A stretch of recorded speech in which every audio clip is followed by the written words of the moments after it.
Mi a különbség egy átlagos AI válasz és egy olyan között, amit azonnal biztonsággal felhasználhatsz?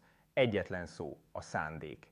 Az OPEC keretrendszer arra épít, hogy a legtöbb promptolási módszer nem használja elég erőteljesen a mögöttes célt.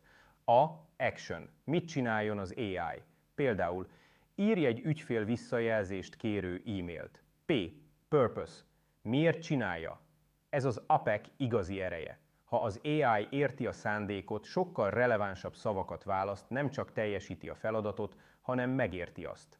E. Expectation. Milyen legyen az elvárt végeredmény? Stílus, hangnem, hossz. Ezeket itt határozod meg. C. Kontext. Milyen helyzetben használjuk? Például professzionális, rövid e-mail meglévő ügyfeleink számára.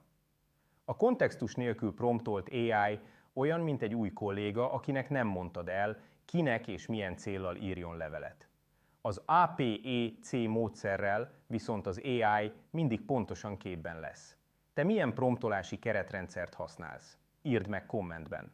Ha hasznosnak találtad ezt a videót, nyomj egy kedvelést és kövess be!